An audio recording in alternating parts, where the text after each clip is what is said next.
اثر تو ہوا.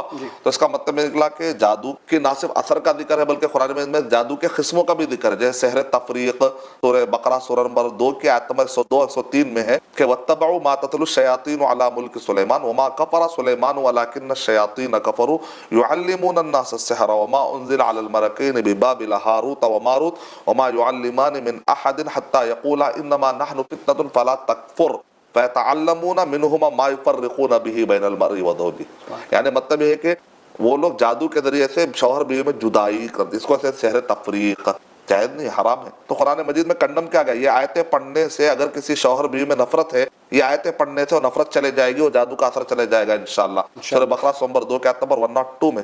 تو جادو کی حقیقت اور اس کے قسموں کا, لیکن اس میں حقیقت میں ایک بات یہ بھی ہے یفرقون به بین المرء وزوجه وما هم بضارین به من احد الا باذن اللہ, وہ اللہ کے حکم کے بغیر کسی کو نقصان نہیں پہنچا سکتے. اسی لیے کہتے ہیں کہ ایک چغل خور ایک دن میں جتنا نقصان پہنچا سکتا ہے, 100 جادوگر 100 مرتبہ محنت کرنے کے باوجود بھی اتنے کامیاب نہیں ہوتے. چغل خوری سے اتنا جلدی جلدی فساد ہوا تھا, لیکن جادوگر تو 100 مرتبہ محنت کرتے ہیں, ٹرائی کرتے ہیں, اس میں سے کچھ ہی کامیاب ہوتے ہیں, کچھ پیمانے. کیونکہ اللہ نے جادوگر یہ کائنات نہیں سنبھال رہے, کائنات سنبھالنے والا کون ہے؟ اللہ سبحانہ و تعالیٰ ہے. تو اللہ نے کچھ اختیار دیا ہے تو بندہ اس کا مس یوز کر لیتا ہے. اب آج کے سائنٹیفک دور میں ہم قرآن مجید کی آیتیں رکھ دی, حدیث شریف میں نبی اکرم صلی اللہ علیہ وسلم نے ہم کو جادو سے پناہ سکھائی ہے, کتاب الطب میں باقاعدہ باب باندھا. نبی اکرم صلی اللہ علیہ وسلم پر جادو ہوا یا نہیں ہوا, یعنی ہم کہتے ہیں کہ جادو نبی اکرم صلی اللہ علیہ وسلم پر ہوا, لیکن جادو کے کئی اعلیٰ قسمیں وہ نہیں ہوئی. سب سے لو قسم کی جو کیٹیگری ہے کھانے پینے کی چیز, دنیاوی امور میں کچھ اثر ہوا جس میں کھانے پینے کی باتیں کو آپ بھول گئے. لیکن اسی حالت میں نبی اکرم صلی اللہ علیہ وسلم نے علاج سیکھا بھی اور علاج بھی کیا. اس کا مطلب شرعی معاملے میں نبی اکرم صلی اللہ علیہ وسلم کو جادو کی وجہ سے کچھ بھی اثر نہیں ہوا. تو ہم ڈیٹیل میں آنے والے ہیں اس کے اوپر. تو جادو کے اس دور میں جادو کو ہم سائنٹیفکلی کیسے بتا سکتے ہیں, کیسے ہم سمجھا سکتے ہیں؟ تو سب سے پہلے تو ڈینائی کرنے کے کوئی پروف نہیں ہے. سیکنڈ پوائنٹ یہ ہے جادوگر کرتا کیا اصل میں.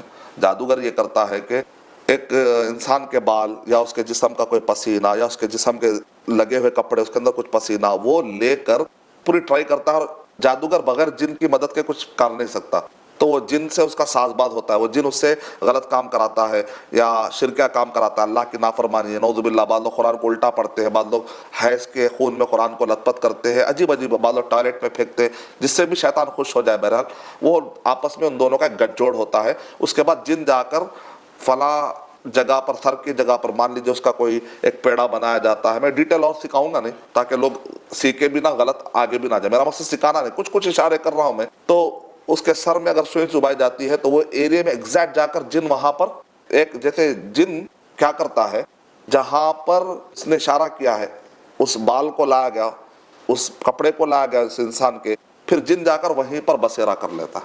جیسے آپ نے دیکھا ہوگا جب ہم کرمنلز کو پکڑتے ہیں پولیس ڈپارٹمنٹ والے, تو کیا کرتے ہیں, کتے کا جو سونگنے کی کیپیسٹی ہوتی ہے بڑی خطرناک ہوتی ہے. ایک مرتبہ اگر وہ جو مجرم جہاں پر جرم پیش آتا ہے تو وہاں کی وہ بو سونگ لیتا ہے, پھر وہ جو جرم کر کے بھاگ رہا ہوتا ہے ایئرپورٹ پر یا کہیں پر, کتا اس کا پیچھا کرتا ہے اور جا کر اس کو پکڑ لیتا ہے. تو ایک خاص قسم کے کتے باقاعدہ جرمنی کے شیپرڈ جیسے بڑے بڑے جو کتے ہوتے ہیں, ان کو باقاعدہ تیار کیا جاتا ہے.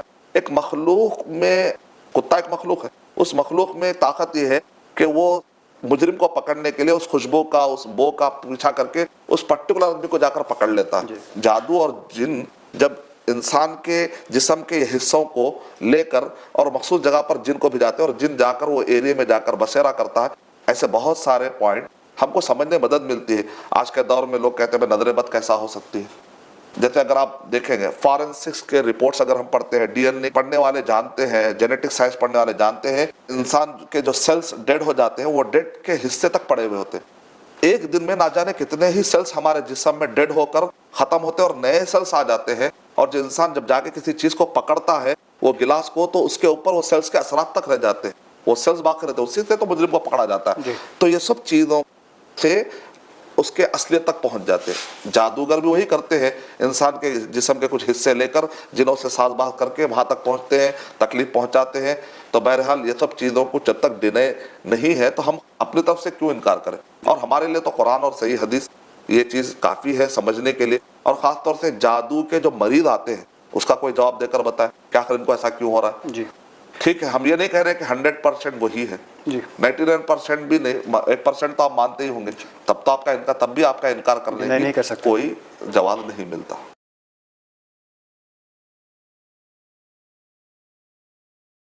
اگر کوئی مریض ہو تو یہ کیسے پہچانا جائے کہ جن کا اثر ہے یا جادو ہے یا سحر ہے؟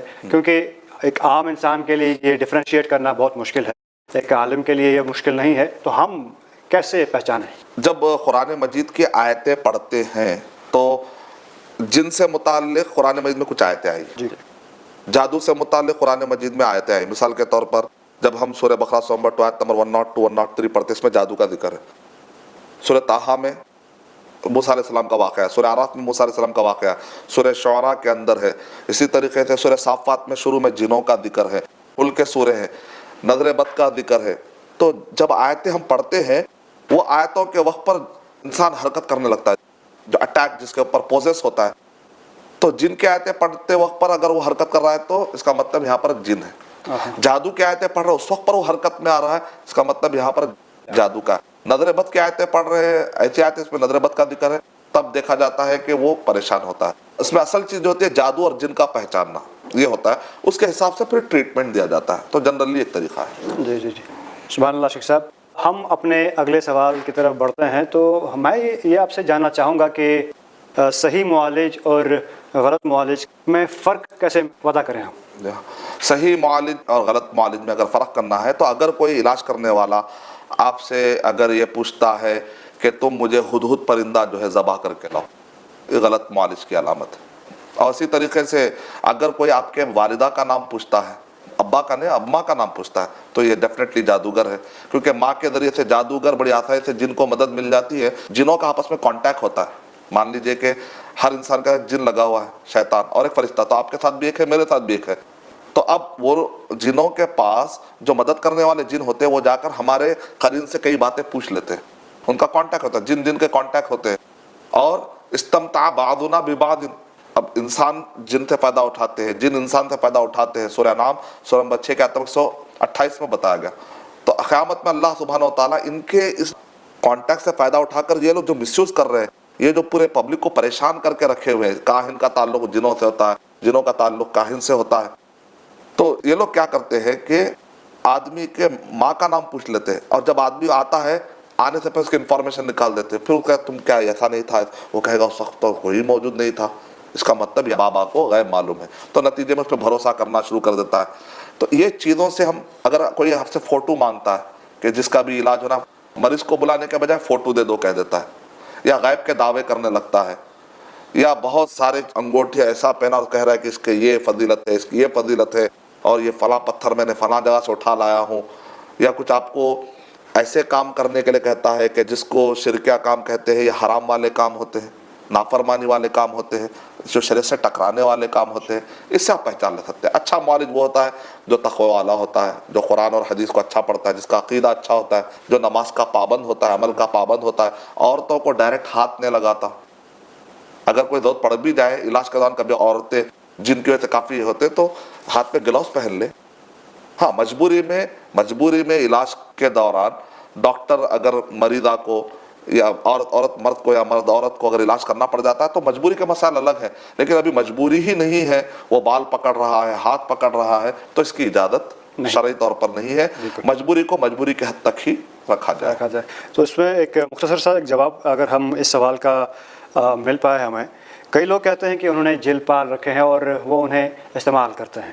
دیکھیں، جن کسی کے قبضے میں تو نہیں آ سکتا، یہ الگ بات ہے، وہ دعویٰ کرتے ہیں، وہ قبضے میں نہیں ہوتا، میں کمپرومائز ہوتا ہے، دوستی ہوتی ہے، تو معاہدہ ہو جاتا ہے آپس میں، جیسا کہ سورہ انعام سورہ 6 کے آیت 128 سے پتہ چلتا ہے، ربنا استمتع بعضنا ببعض وبلغنا اجلنا الذی اجلت لنا۔ قیامت میں جب جن اور انسان آئیں گے اور کہیں گے ہم ایک دوسرے سے فائدہ اٹھاتے تھے دنیا میں، تو اللہ تعالیٰ کہیں گے قال النار مسواکم، اب تمہارا ٹھکانہ جہنم ہے، فائدہ بہت اٹھا لیا دوسرے سے۔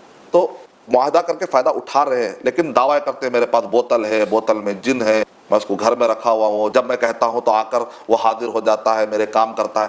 اصل میں معاہدہ ہوتا ہے، غلبہ اس لیے نہیں ملتا کیونکہ نبی صلی اللہ علیہ وسلم نے خود جو ہے جنوں پر غلبے کی بات نہیں کی، کیونکہ سلیمان صلی اللہ علیہ وسلم نے کیا دعا کہ اللہ تو میرے بعد ایسی بادشاہ دو، میرے بعد کسی کو نہیں ملنی چاہیے، تو ویسی بادشاہت اور غلبے کے طور پہ تو ہو ہی نہیں سکتا. اس آیت سے پتا چلا جو سورہ نمل کے اندر ہے.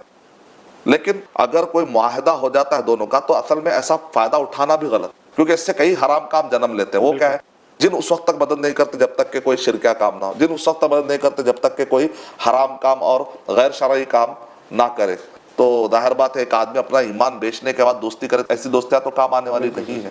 تو اس وجہ سے ہم کہیں گے کہ یہ سارے باتیں خرافات والے باتیں ہیں.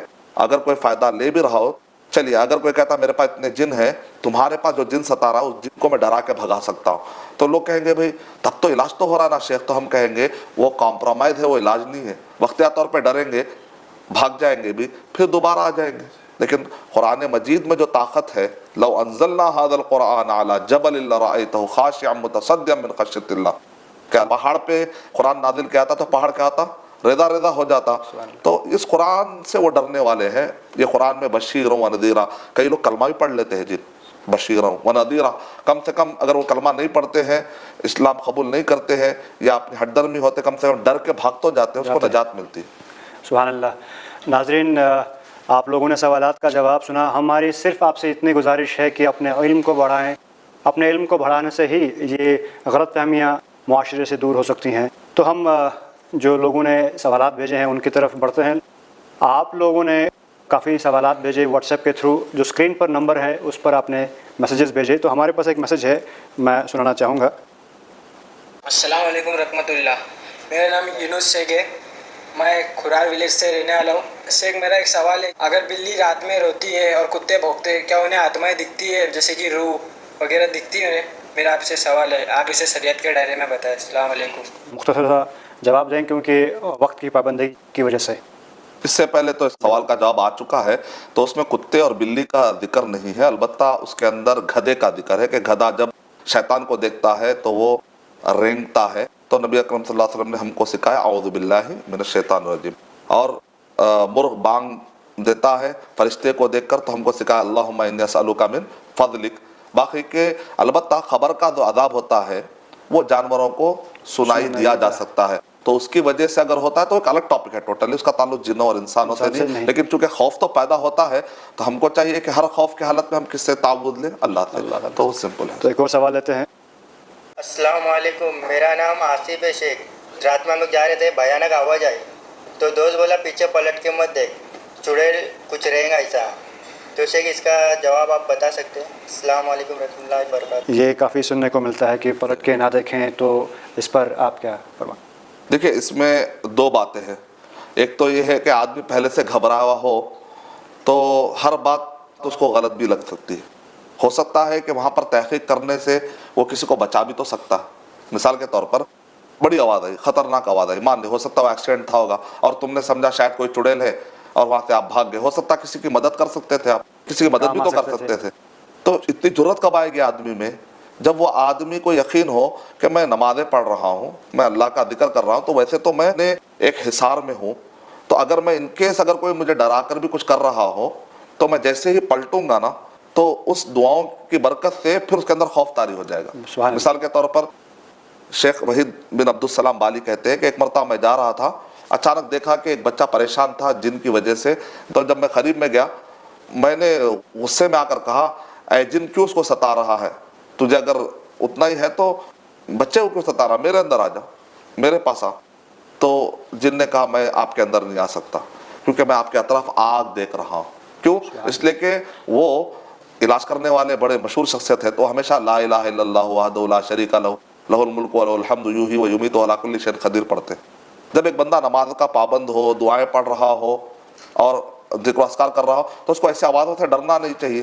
لیکن اس کا مطلب یہ بھی نہیں ہے کہ آدمی احتیاطی تدابیر نہ کرے اور آدمی جو ہے پریکاشن نہ لے, اسباب اپنانا چاہیے, لیکن مسبب تو اللہ سبحانہ تعالیٰ.